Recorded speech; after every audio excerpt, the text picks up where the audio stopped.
Morning, welcome to Harley Classics for another video. We haven't done one for a bit, so it's just a quick catch up to tell you where we are.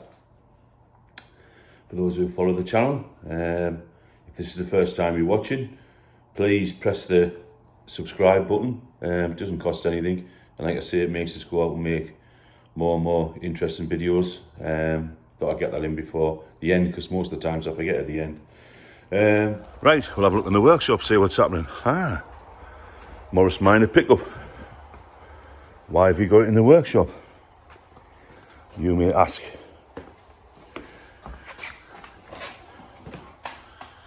This is a lovely little thing. We've had it a while, and somebody rang up a couple of weeks ago. I'm really interested in that Morris Minor Pick-Up. Is it as good as it looks? And the answer is, it is as good as it looks. Had one when he was a young fella. Seems a nice chap from down Guildford way. So when we buy everything, we always bring it in the workshops and go through it. So we'll go through it, we'll do the brakes, check the lights, blah, blah, blah, blah, blah, blah, blah, blah. When we sell something, we do exactly the same thing. So we go through, pull the wheels off, make sure all the wheel cylinders are working, they're not leaking, there's no brakes pulling to one side or anything. Give the engine a little service, so this is out of service, and usually MOT them and clear wax oil them underneath. So if people turn around and say, why is that Morris Minor so expensive? That's why it's so expensive, because it hasn't just been driven out of an auction and sold to somebody. It comes in the workshops first, and you can find a plethora of faults on these things, believe me. Right, we've been selling a couple of cars lately. We've just sold a Morris Minor Pick-Up that we've had in stock for quite a while, and probably the reason we've had it in stock for quite a while is because not everybody wants to buy museum quality perfect Morris Minor. A lot of people go out there and prefer to buy one for 10 grand and spend half the life underneath it welding patches on it. But anyway, this one didn't need a thing doing to it. It went to a lovely old guy. We took it off. I'll tell you quickly the story. The guy rings up, blah, blah, blah, blah. Had one when he was a kid. He wanted this Morris Minor Pick-Up to put it. Bear in mind, I think he was 78, to put his scrambler on the back. So we got chatting on the phone and that, and we sorted it out. And he paid a deposit. He insisted on paying a deposit. Normally I don't, but he was so far away. I thought, well, if I've got to have something if I take it down there.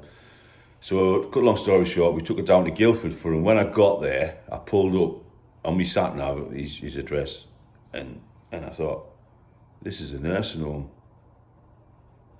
And I looked around and I thought, no, it's not a nursing home. I said to Mandy, this is a nursing home. Anyway, cut long story short, he bought a house in the nursing home, and he was a lovely old chap. He wanted it to, I think he just wanted it to bring back his youth, basically. Anyway, he got a lovely thing, and he said the same as me, Andrew. I haven't got time. I haven't got time in my life left to spend restoring anything. So buying something restored is the way for me.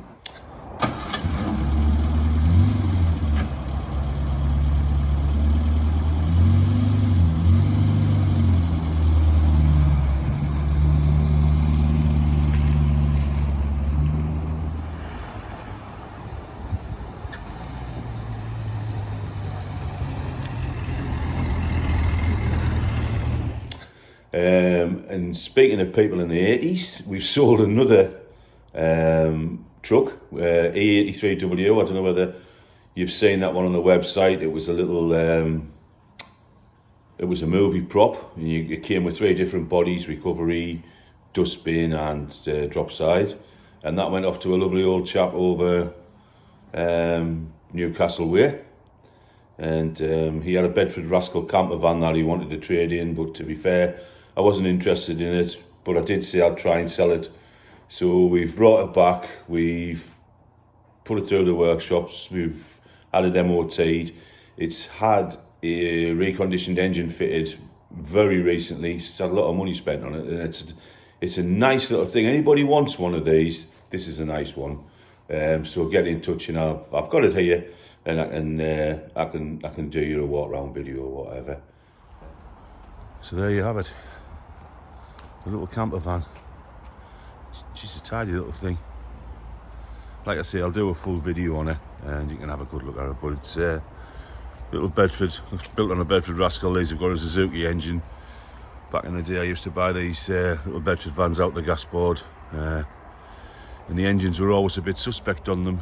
But this one's had a brand new one, so it's got to be good for 60-70,000 miles, I would say. Maybe it's a bit more.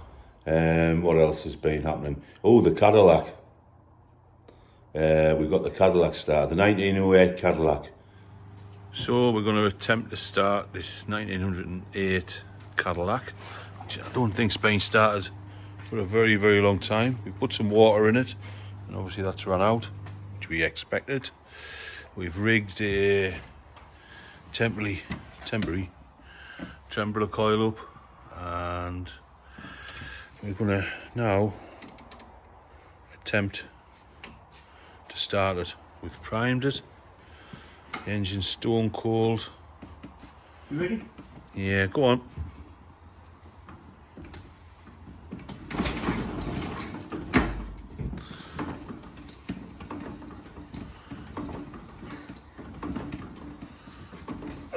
Hold on.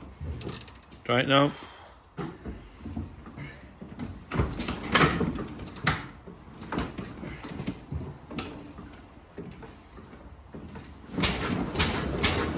There you go.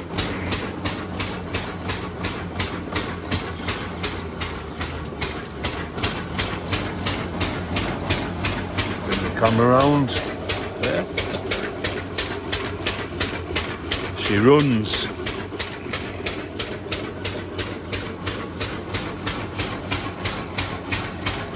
Sticking. The oilers are sticking, but we've got plenty of oil in it. We're going to knock it off in a second anyway. Well, there it is, 1908. Been stood about, I think, since 1970s or something, and it runs, and it sounds quite nice. Beautiful car, absolutely fantastic car. A lot of history with the car. Funny story with the car. Car was actually sold back in the day. Well, not back in the day, back in the 80s or late 70s. Through an auction house as an earlier car. So the difference between a 1904 Cadillac and a 1908 Cadillac is probably about 60 or 70,000 pounds. So you can imagine the difference when they found out it was a 1908, and there's a letter there from the auction house to the guy or whatever. There's a bit of correspondence there between the two of them.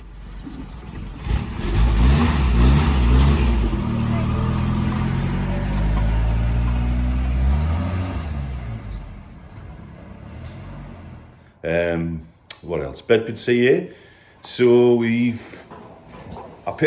painted the bottom half of the Bedford Sayer. I'll be honest with you. When I bought it, it had a bump on the passenger side door. A forklift had actually scraped through it. We decided not to get a new door skin. We decided to repair it, so we pulled it out. And it pulled out really well, and if you come and have a look at it, you'll see. I had a SO Blue light box, a really rare thing. I actually paid a lot of money for it, to be fair. And we fitted it to the top, so we're going to make the van, well, an SO Blue paraffin themed van. We put a wooden headboard on, so we're going to get that all sign written up on the side of the van. So when Richard the sign writer gets time, he'll come out and he'll do a bit of sign writing on there. He makes a fantastic job. Anybody want any sign writing doing, Richard Gorman, he's your man. Contact me and I'll pass over his details. He's like I say, nice chap. And what a lovely van that is. That's my ride today, the Bedford Sayer. And I'll tell you something, I would rather go out on a ride in this van, complete with its sliding door, ventilation, than any car I have at the garage. And I've got some nice ones. I've got a Ferrari, I've got TVRs, I've got some nice MGs, but nothing drives better, in my opinion, for me, than a van. And nothing that I've got at the minute drives as good as this little van. It is superb. Just puts a big smile on my face every day I get in it.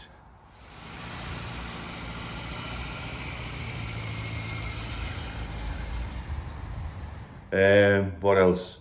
Ooh, Peugeot 304 van that we have in stock. We've decided to get the petrol tank reconditioned. Ever since we've got it, with it being stored in a museum, it's super low mileage, 30,000 miles. It's had a problem with silt in the bottom of the tank, rust. We've had it off, we've tried to clean it, and it just keeps blocking and blocking and blocking. So we've took it to a tank repair place quite local to us, down in Hartlepool, who actually split the tank in half, put it through the shop blasting process, replace new pickup pipes or whatever's inside, weld it back together, and then give it some form of coating on the inside and the outside, and it sort of solves the job. But I'll do a little video on that when I get the tank back. What else is happening? Oh, the Thames 500 weight van. We've got that out the museum the other day. We had a little clear about in the museum. We pulled that out. Last time we used that was at my car show, and the clutch was right at the top. So we're going to take that down to Bewley to the Auto Jumble in September and put it on our stand. There's a bit of advertising sort of thing. So we're on fitting a new clutch in that. It's a bit of a pig of a job, that, actually.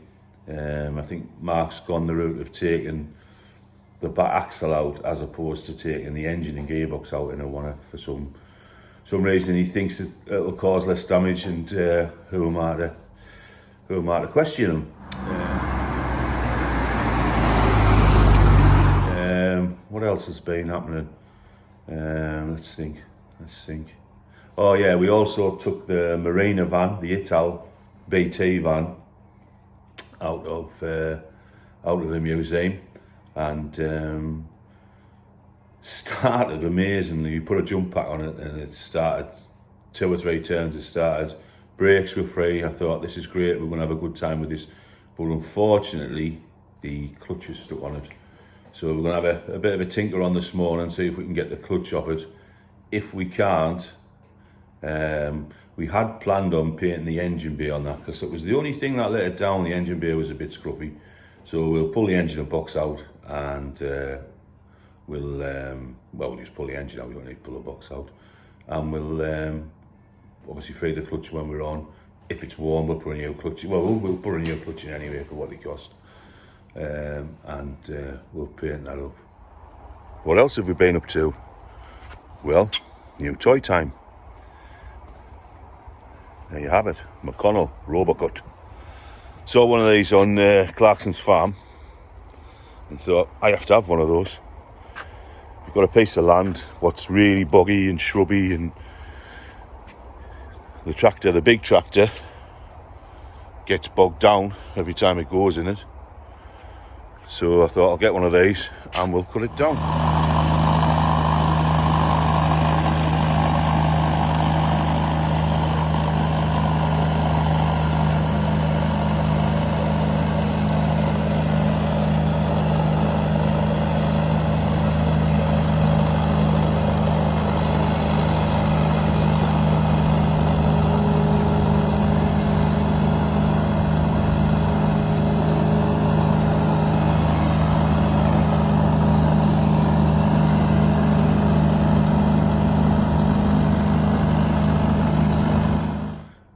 But that's about it. We're getting ready for Bewley. We've got Goodwood coming up, but we aren't exhibiting, so we're just going there really to just as a spectator, really. But we've got Goodwood coming up, and hopefully, fingers crossed, the exhibition unit that I've been working on for the last 2 months will be ready. Those of you again who follow the channel, you might have seen it. It's an teaching classroom on a Volkswagen Transporter chassis. We're making a little bit of living accommodation, sleeping accommodation, but more as a hospitality unit. It's got a couple of TVs, one out on the outside, one on the inside.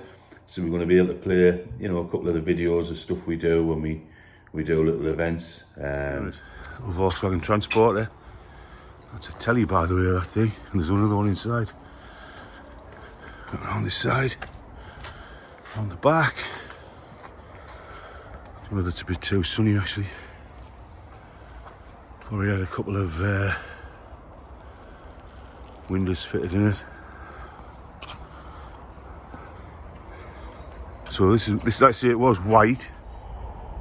Yeah, it was white, but obviously the white didn't suit it because the grey is our colour with a Hardy Classics colour. So it's been away to a good friend of mine down at Premier Truck Hire in Bladen, PTH, to a lovely chap down there who, there's two Allens actually.